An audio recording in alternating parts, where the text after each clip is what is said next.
Newcastle United. Wembley is a place for winners, and today it's Newcastle United. They've waited so long, but this changes everything.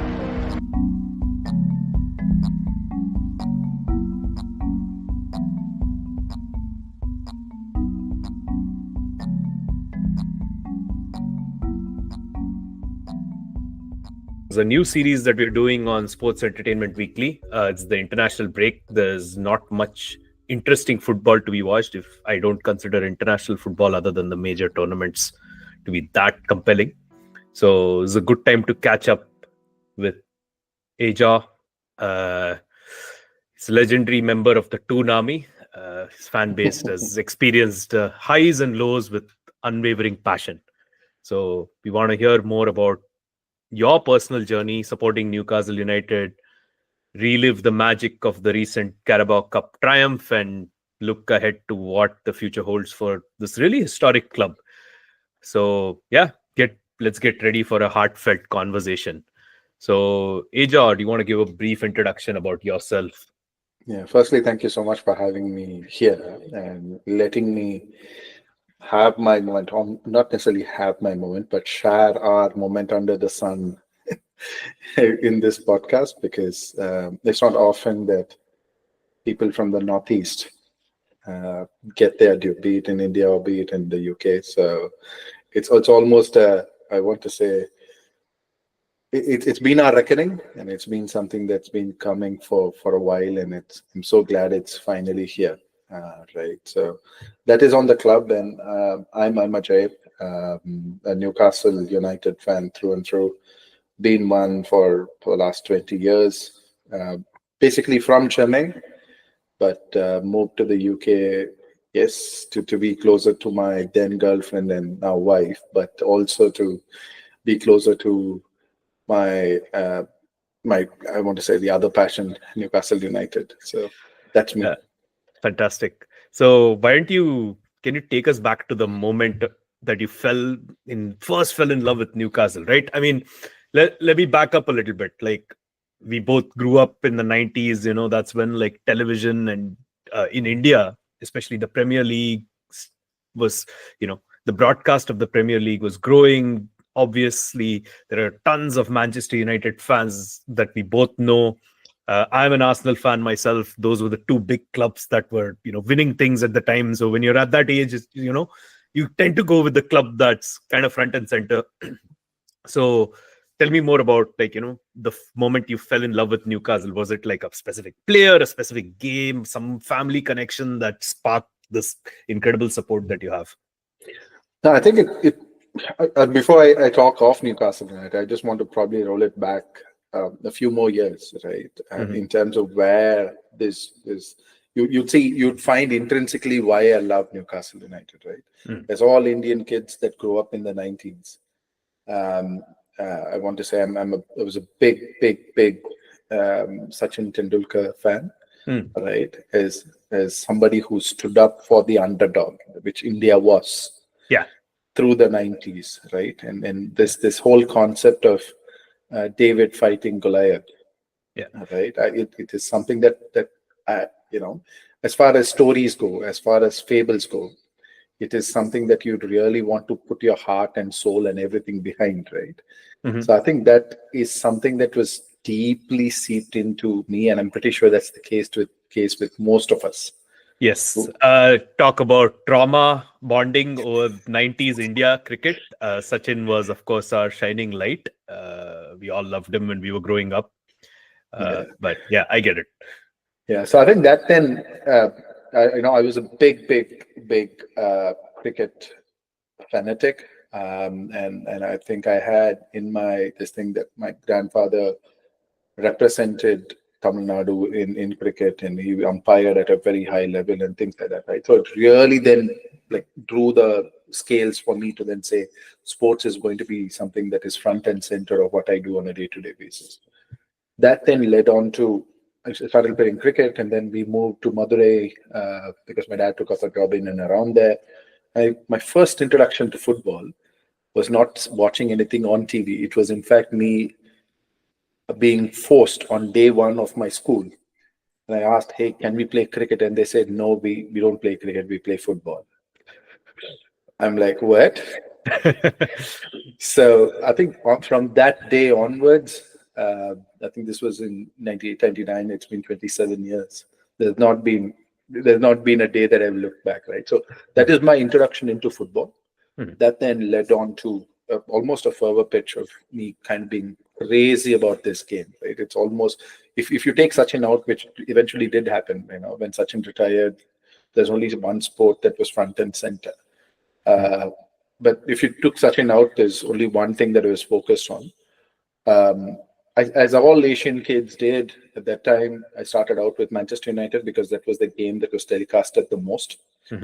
It was almost shoved down our throats, right? That Manchester United mania that people talk about is almost a byproduct of Sky's doing their Manchester United's playing itself, right? So started out with Manchester United for a few years, as all it was just the fashionable thing to do. Talk about Manchester United versus Arsenal and then take the right side, right? Until the time that I really took the game seriously, but 2 years later, 2.5 years later, 2001, yeah, I think so. I watched a lot of games. Newcastle was doing really good. Leeds were playing great. Arsenal, of course. Chelsea didn't win at that time because Abramovich didn't come in yet. And there was Liverpool, right? It's just these 5-6 clubs. And I watched one game in particular. And then you saw Alan Shearer, and it's like there's this aura about him, right? That almost reminded me of Sachin in that India team, right? Where you then think and say, oh, this is a guy who is clearly better than the rest of the pack, but he's still sticking it out for his teammates in a team that's clearly average. All right. And he turns up every single day and performs for them.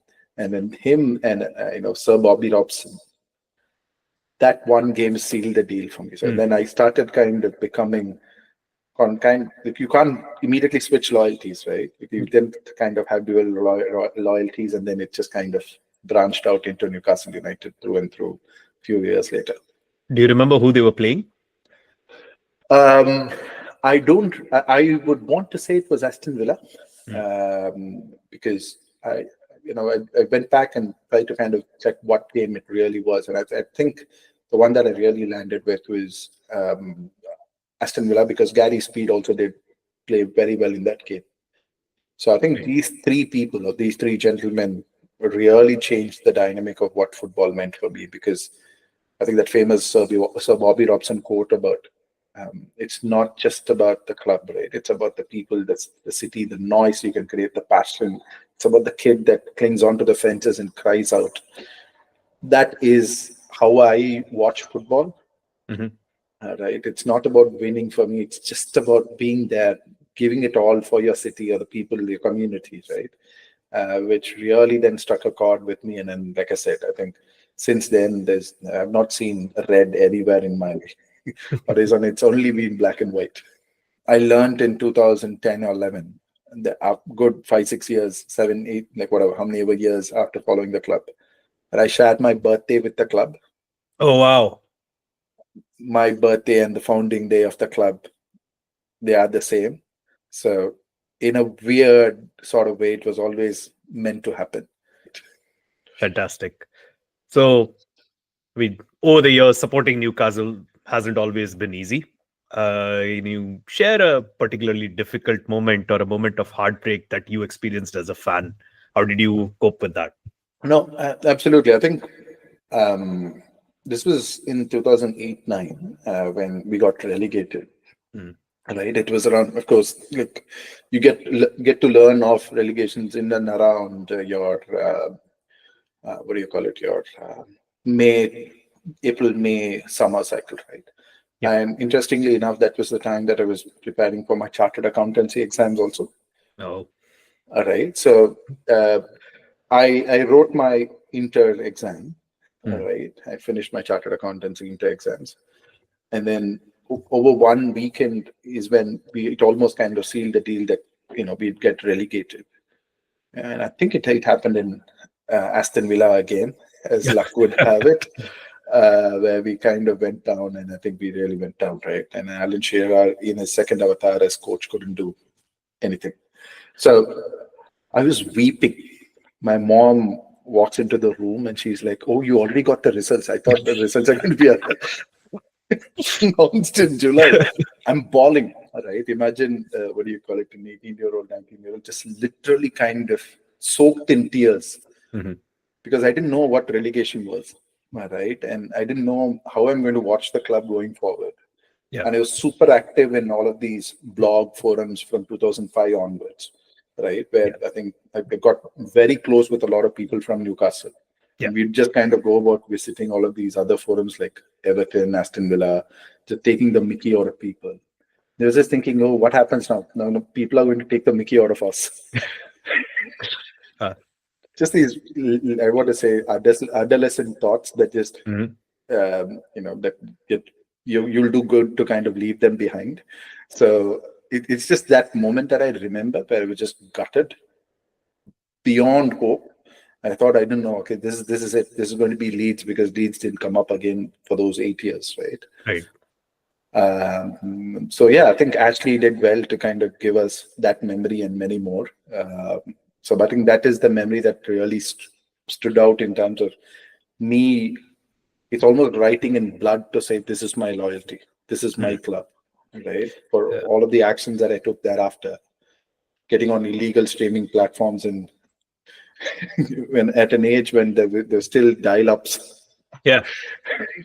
to watch the club play. So Yeah. crazy times. Rough, but you live by the banter, you die by the banter. 100%. So over the years, Newcastle, they've had like a lot of iconic players. Who are some of your personal heroes? You mentioned a couple of them, but are there anyone who you know they come up in your mind, and what made them so special to you? And before that, I will tell you one person who I can't stop thinking about is Chiek Tiote. There was that crazy 4-4 game that we had, Arsenal versus Newcastle. I don't even remember what season this was at this point, but what an insane game. I think it was halftime. Arsenal were leading 4-0 or something. Yep. And then the second half ended 4-4. This was, I think, this is one of those years which Arsenal well and truly entered the banter era.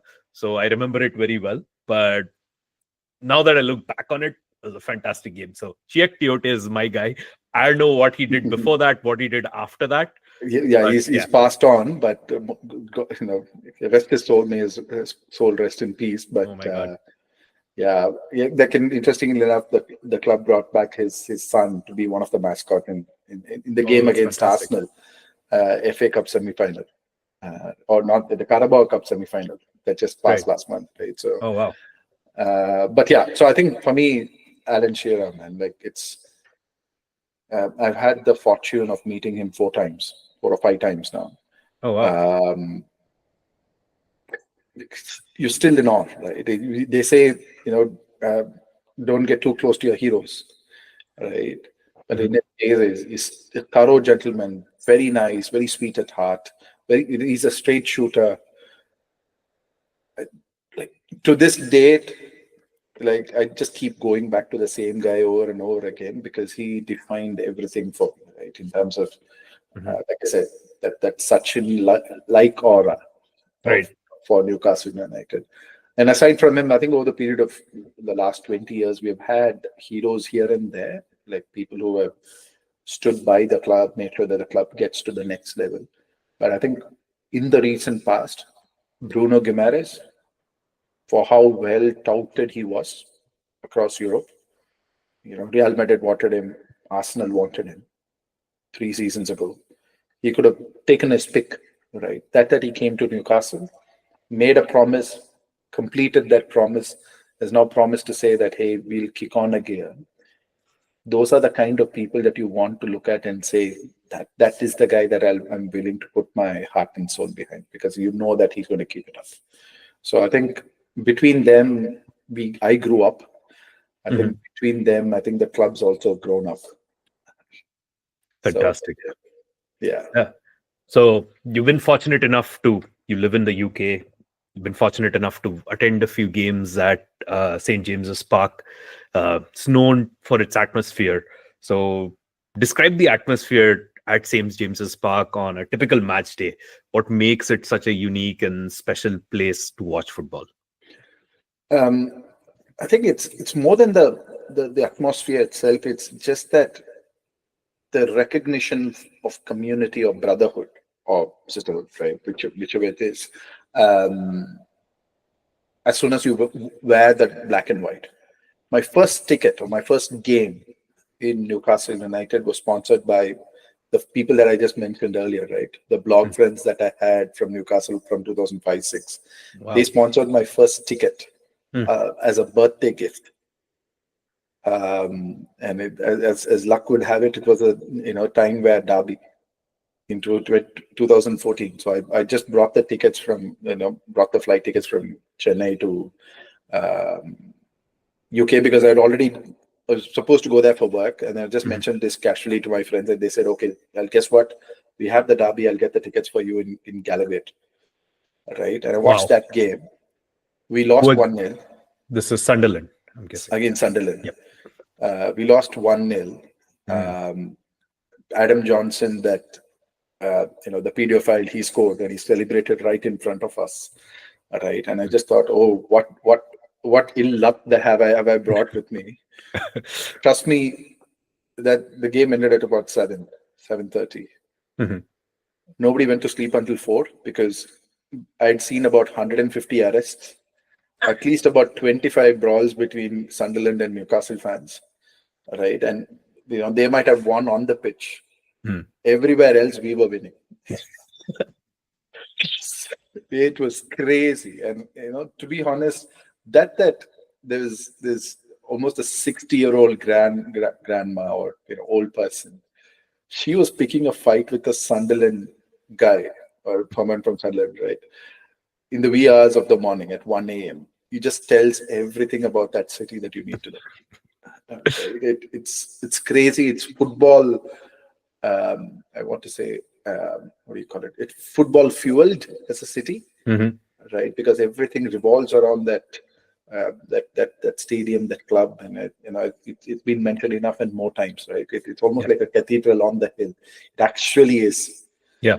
Right, and then they'll convert everybody that sets foot on that what I want to say that the grounds around that cathedral. So yeah, that's what that city is. It's special, and and the atmosphere that it can create, it's second to none. I've never seen us be outsung by anybody ever. It's something that you can only talk of Anfield and maybe Merseyside, the other Merseyside club, right? Goodison Park. Right.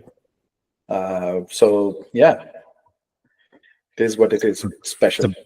It's amazing. It's always a privilege to be able to witness such kinds of grounds, and especially as a supporter, you're there, you're in the middle of all the people, and there's like camaraderie and brotherhood. That's an amazing thing. Just on that, Rohit, I think Premier League, what do you call it, brought its cup, and they hosted an event in Bangalore in 2017. So we played on the Sunday. The event started on Saturday, right? That's when we met Alan Shearer for the first time, right? When he came down to India.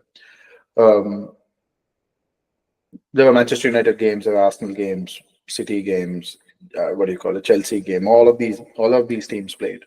We were just 12 Newcastle United fans, right? This is thousands of other teams and fans, right?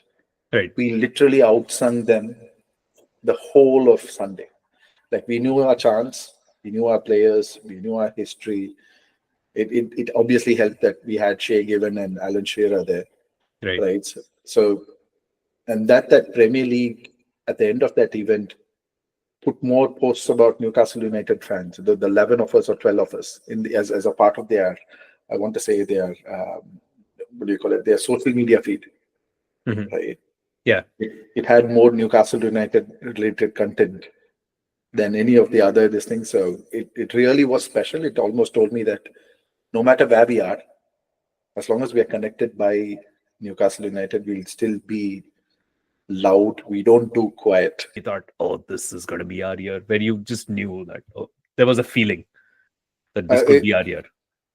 Again, I'll have to bring your club into the equation, brother. But um, it was the FA Cup, the semi-final, the Carabao Cup Mhm. semi-final against Arsenal, home and away. Was fortunate to kind of watch the game at home. That game was exceptional to the extent where we were very professional. It was like we were completely unfazed by Arsenal, all Mhm. right, and we dominated you over both legs. Right. And to not have Arsenal even have a sniff of a chance, especially in the second leg, the return leg at home, Mhm. almost told me in saying, "Oh, this is a different Eddie Howe."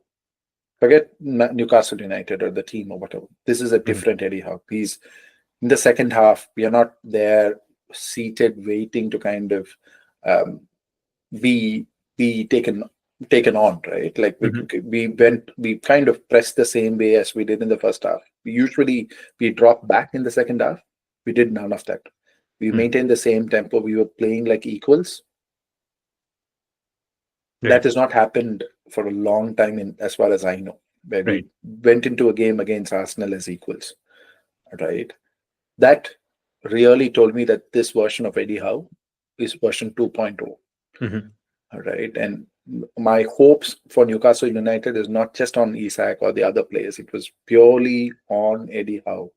And I think that's where when we went into the final, Mhm. I thought this guy can do something different. Okay. Fantastic. Yeah, definitely. I think that match in itself, both the legs, I comfortably Newcastle were the better team. I think we didn't have it in us to win that tie at all. And I think over the past few seasons, Arsenal in particular have struggled against Newcastle. Every team has its bogey team. I think now we've gone from Everton away being our bogey team to Newcastle being our bogey team. I think the leg against the Premier League game, that's, I think it's the second last game week of the season. It's going to Yep. be at the Emirates. Uh, I'm pretty sure Arsenal won't have much to play for in that game, but it will potentially be a big game for Newcastle with the top five fight. So I'm really looking forward to that. But coming back to the Carabao Cup final, can you take us back to Wembley? What were your emotions like leading up to the final? Where did you watch the game, and who did you share that experience with? Yeah. So I think 2 years ago when it happened, I was in around Wembley. And then I think as soon as the game finished, just everything sunk, right? You're just kind of dwelling in the what could have beens and whatnot. For us, that entire weekend was a celebration, and the match was just an in coincidence that we Mhm. were playing. It was almost like, hey, we've got our club back celebration that we had in London. Mhm. 90,000 of us turned up in Trafalgar Square. Right. Right, we had the owners be a part of it. We sang all through the night, and then we went. Almost all of us were drunk, and for somebody who doesn't drink, I'm like, right, I was as high as I could be, right? It then led on to the scenes for the next day where we were all just kind of in a party mood, Mm. and we weren't ready to play Manchester United. We never turned up, Mm. right? And roll forward, when we played Liverpool this time, everything was different. Like in terms of Eddie Howe booking a hotel in Watford, Mhm. not the Hilton right across Wembley, because we literally sang and welcomed them down the lift, right? And Mhm. all the way from the hotel, there was a whole procession of 10,000 Newcastle fans in, before and behind and ahead of the bus Mhm. that drove into Wembley. So I'm pretty sure the players would have been super influenced by that frenzy, right? Eddie Howe booked a hotel almost like 25, 30, 40 kilometers away from London, Mm. right? Yeah. The Grove Hotel, which is almost secluded from everything. All of the players were asked to kind of switch off their mobile for about 3-4 days. The preparation leading up into it was different. The fans, this time we really wanted to win the competition, as opposed to the last time where we just said, oh, we are here to enjoy. All of that is okay to the extent where, it's all about Newcastle, right? But we are playing a very formidable Liverpool team, who are as good as they get, right, in the current day and age. So I think my worry was if Liverpool turned up and turned up proper, they'd still have the quality to edge and win over us. But there's one tackle that Joe Linton made on Kwanzaa, right? Chasing back 40 yards, out-muscled him, right? Yeah. And then celebrated. And Tonali just put this thing on my back to say, there's plenty more work to do, right? That moment is when it must have happened around the 25th, 30th minute. That moment, I really then thought, oh, you know what? These guys are tuned in.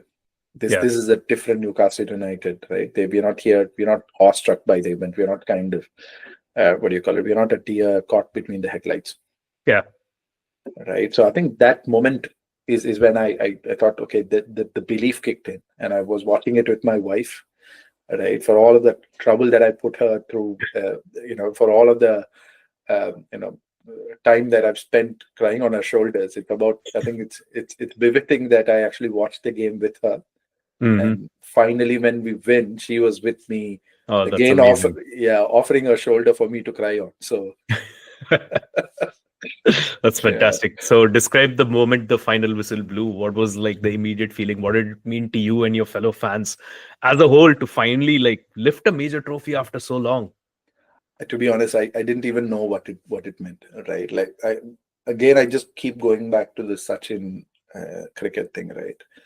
That was the closest reference point that I had, where a team that I supported so fervently won anything of note.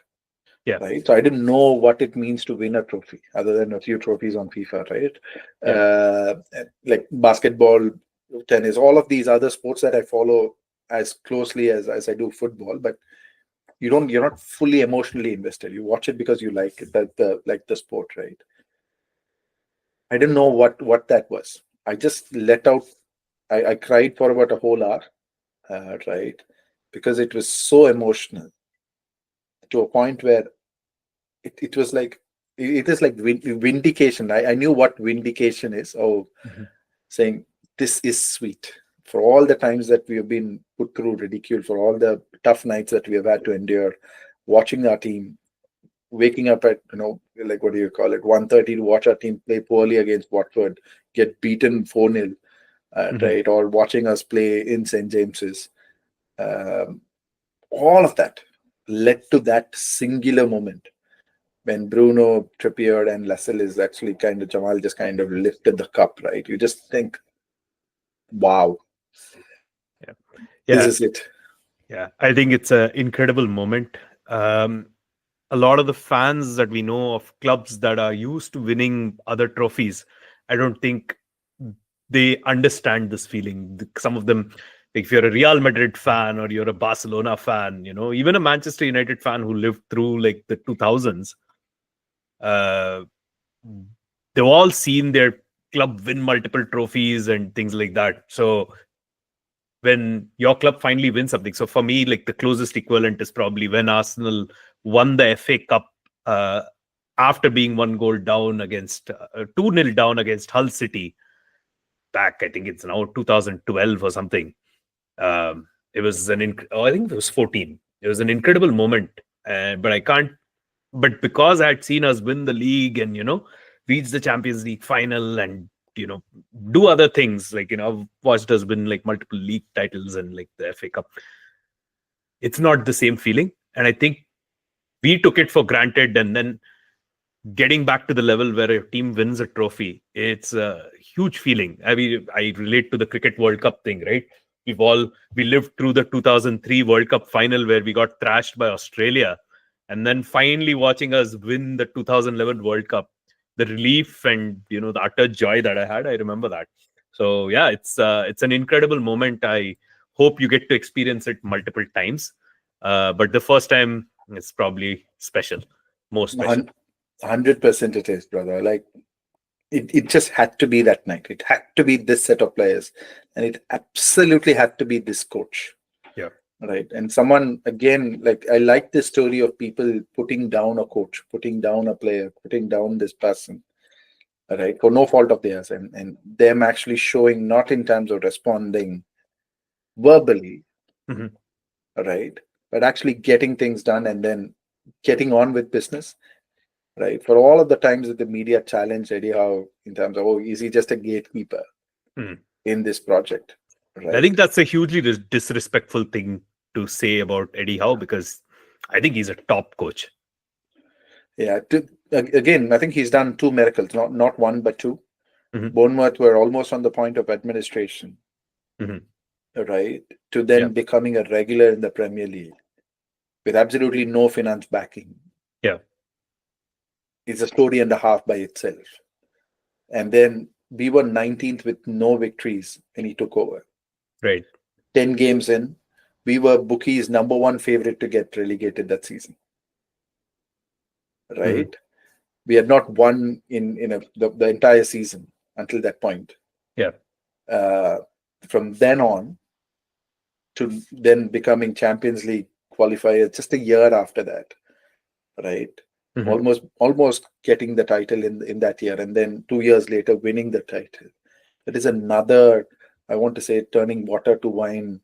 What do you call it? Exercise that he's done. So to that extent, like I said, it couldn't have happened to a better set of individuals than the ones that are currently representing our club. So I'm so glad it happened with this team and this at this moment. It's fantastic. So moving on a little bit. So obviously Newcastle fans have a huge rivalry with Sunderland fans, right? That's known. But now Sunderland are, I don't even know if they're in League One or the Championship. I think they're in League One, but Championship. okay, they're in the Championship. No disrespect meant, but maybe there is some disrespect from your side. But are there any other clubs that you can't stand as a Newcastle fan, or personally? Manchester United, man. Or tell me more. Uh, I agree for different reasons, but tell me more. No, I think it's just cynical, right? To a degree where you then think, here are a bunch of fans who are used to winning and almost take winning for granted. The only reason why they supported the club, or one of the biggest reasons why they supported the club, as did all of us, right? At some point in time, we started following clubs only for their success, right? Only for the star names, but not necessarily what it meant, right? Who they stand for, what they stand for. That they have this holier than thou attitude,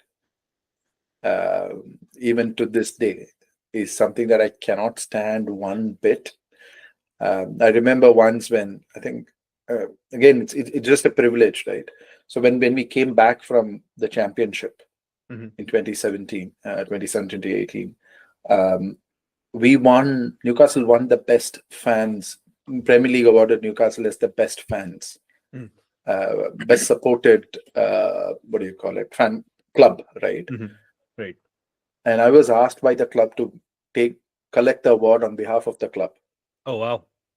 So I went on this Premier League channel and then I spoke and everything. The person that spoke after me was a Manchester United fan. He said, that is about the only trophy that they will ever get. Right? And I just thinking in my head, thinking, they will never get it. They'll never get what it means to kind of stand by your club through thick and thin. Right? To turn up and watch championship games fervently, like when the rest of the league is talking about Champions League qualification, we were looking for scampering for links for what do you call it, all of these championship games. I think we are good 150 strong fans that have been together since 2008-9, from Orkut to Facebook to Twitter to Instagram to WhatsApp.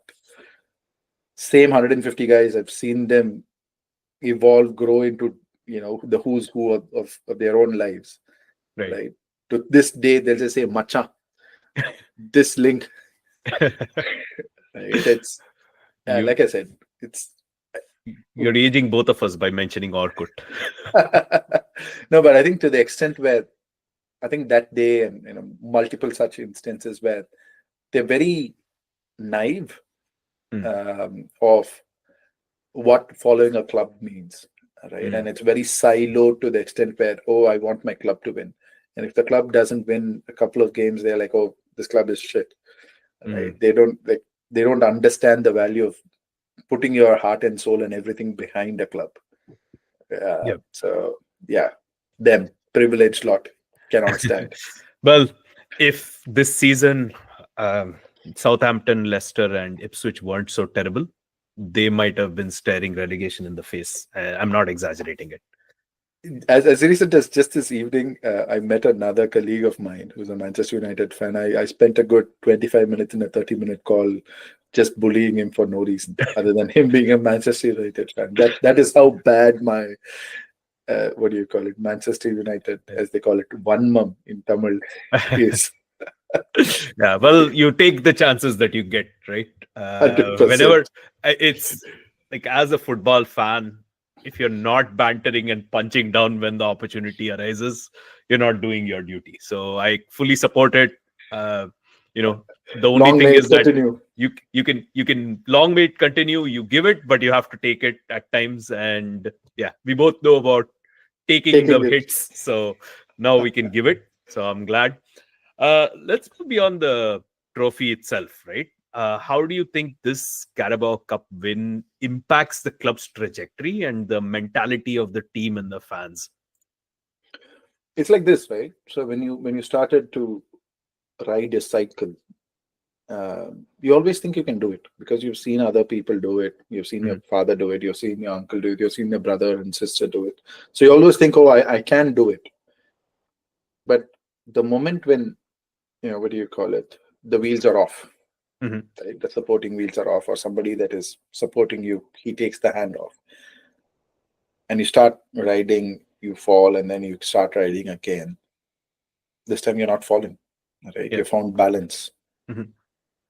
And that moment, and you then think, oh, I know how to ride this cycle, and the cycle is only going to go forward, is that exact moment that we are in right now. Yeah. Right? Where we know that this given us the belief to say we are no longer the outsiders, but we are here front and center of this set of, I want to say, imposters or whatever you want to call it, right? As challenges, as far as being a regular into in qualifying for Europe, right? This moment of winning a cup, that's what it's given us, to say that we are no longer the outsiders. We are no longer people that are looking up to people, right?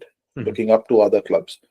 We are here. We can meet people eye to eye. We go into every game as equals, right? To do that to Liverpool in a cup final, when Anfield is called, or when Wembley is called Anfield South, right? For a certain reason, to actually go into that game, absolutely dominate them, absolutely dominate Arsenal on our way there. Did amazingly well against City at the home game. The same way we played against Liverpool at home, right. Chelsea. So I think this season has been a season of becoming,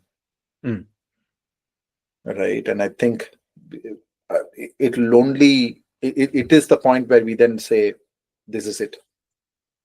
We are part of the big boys now. Yeah. So what are your hopes and expectations for Newcastle United in the coming seasons? Are there like these specific areas of the team or the club that you like to see develop further? There's been a long talk about, I think the academy is one of the biggest things that I really want our club to improve, right? And if you look at it, two of the biggest players that have come out of England and won the Ballon d'Or are from Newcastle. Kevin Keegan and Bobby Charlton. right? And two more that almost won it. Alan Shearer, right? Mhm. Is also from Newcastle, Right. but Kevin Keegan, we associate him with Liverpool as much as we do with Newcastle. Bobby Right. Charlton is Manchester United, where his brother Jack played for Newcastle, Right. right? That area produces great footballers, Mm. but often move into other academies because Newcastle Academy isn't as good, right? Yeah. So I think that is something that I really want to kind of see Newcastle develop Mm. and become a shining light. That and the stadium, if we get it right, I think St. James, as it is an amazing stadium. Right. But I think increasingly we are getting more casuals. Even I'm considered a casual by the fan base, right? As somebody Right. who's an international supporter. Mhm. So we are getting more and more casual supporters. So I don't think the stadium is enough because we fill it up to the rafters any which way, any day. Yeah. Right.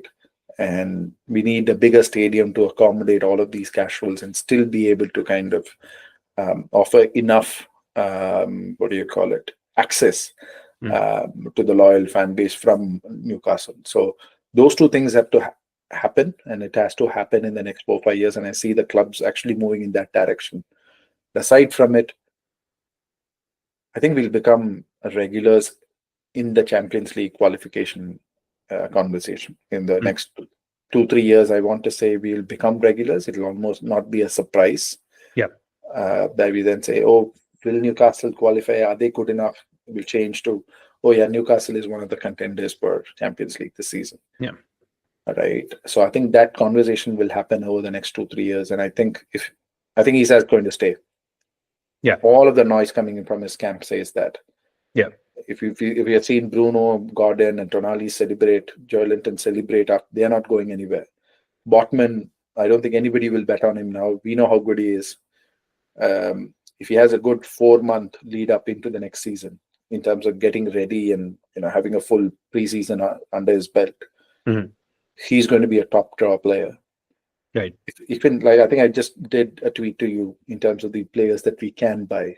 Right, Mhm. we can buy Hausen, Dean Hausen, Yeah. a Semenyo or a Embuemo.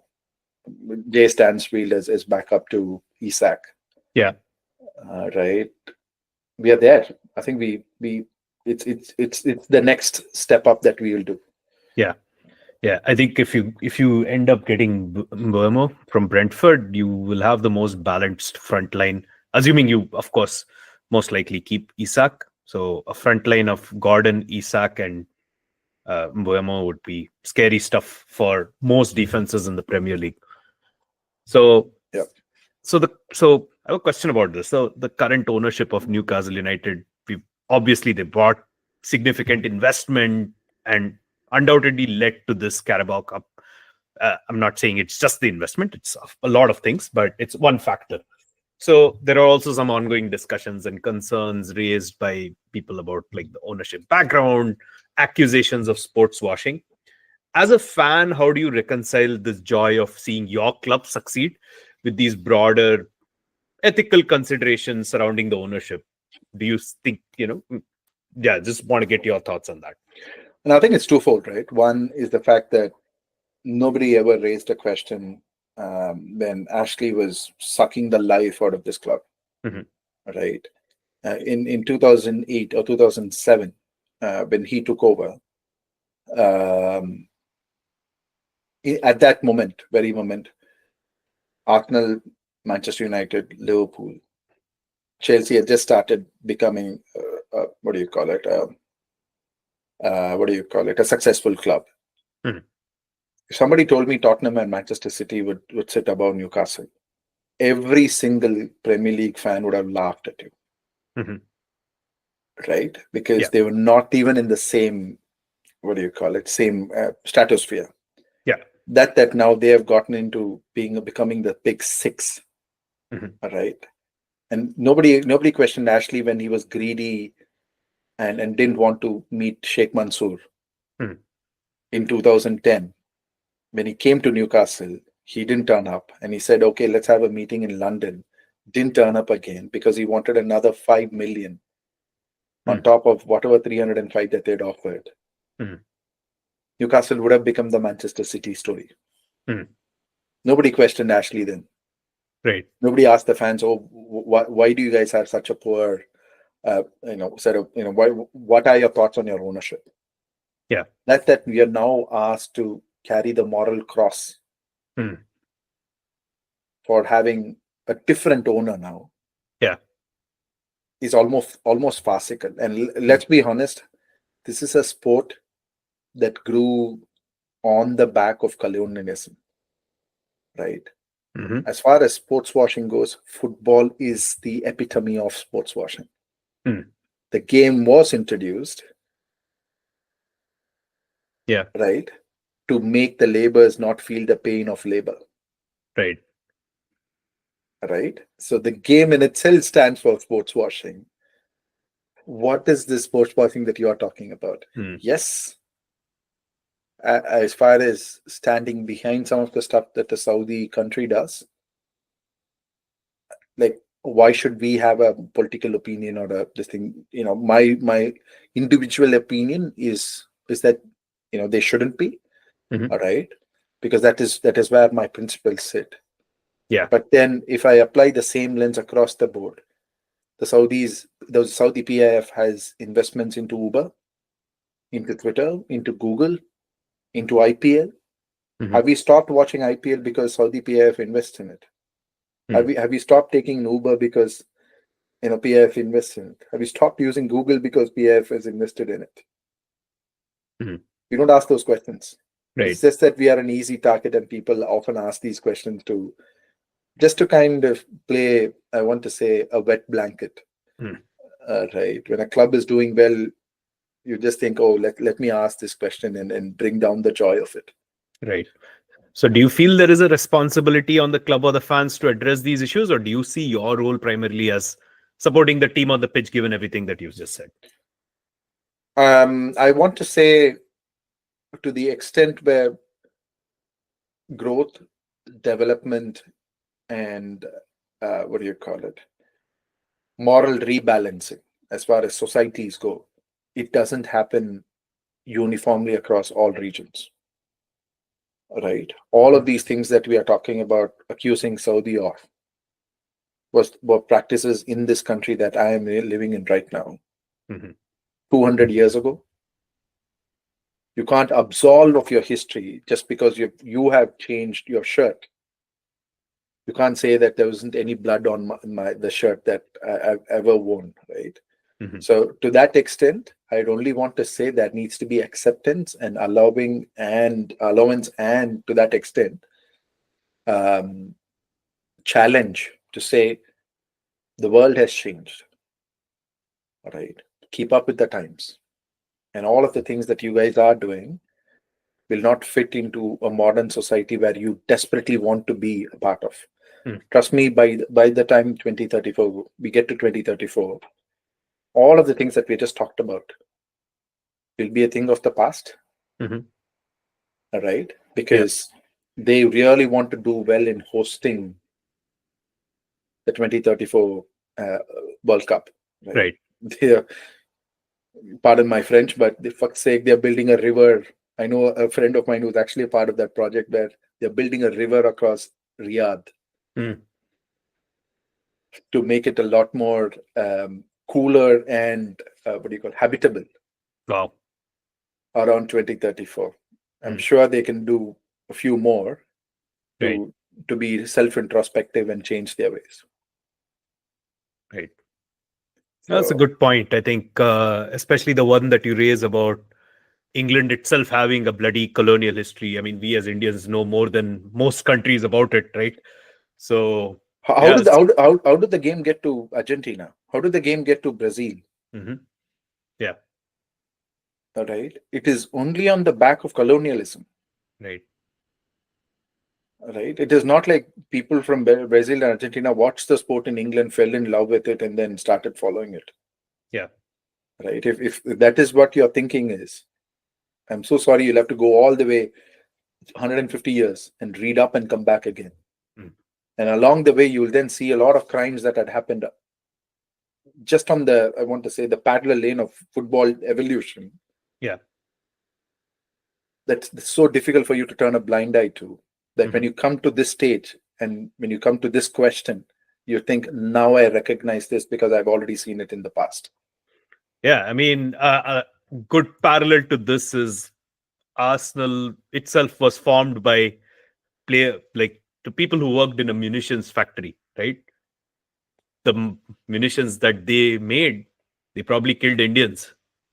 So there's no going around it. So you raise a very good point, and I appreciate the honest answer. It's an honest and thoughtful answer.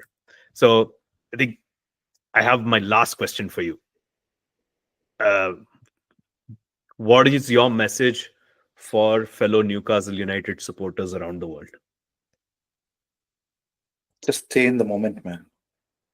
We are here, right? And it's you often live a life of regret as a Newcastle United fan, right? Mhm. Of the what could have beens and of the near misses and whatnot. Right. This is the first time that we've had an opportunity to, be on the other side of it. Yeah. I think it's important that we stay on the ground, with our feet firmly on the ground, and stay present, and then enjoy everything that Eddie Howe and the likes of what do you call it, Paul Mitchell and James Munns, they are doing to the club, right? Mhm. And be these set of players. Like if you qualify for Champions League again, God forbid, in this format, we might go further than the last time, right? We might host the likes of Real Madrid in St. James's Park. Yeah. What an event that will be, right? Mhm. Mbappe will come for a second time with his friends and lose at St. James's Park. 4-1. That'll be a sight and a half to see. So, like I said, stay in the present. Stay with your feet firmly on the ground. Our time is here and now. I think it's only one way from here onwards and upwards. Away, Away the lads, right? away the lads. It Yeah. is. Fantastic. Ajay, where can people find you on social media? It is AJAW Mhm. underscore Ajaw, or Ahaw, uh, and like the same on Instagram and on Twitter. And Fantastic. just a shout out to the Toon Army India page. You can find them on Twitter, more active on Twitter than on Instagram, and likewise the Madras Magpies, again active on Twitter. Both of these handles have been there for forever, more than 10 years, 12 years. And of course, you can also find Ajay Aja on. Mm. He's a regular on our Premier League and Champions League recap streams on Sports Entertainment Weekly. You can find me at Rohit underscore Ajitkumar on all the socials. But please follow, like, subscribe, Sports Entertainment Weekly. Thank you so much, Ajay. Ole, ole, champion, champion.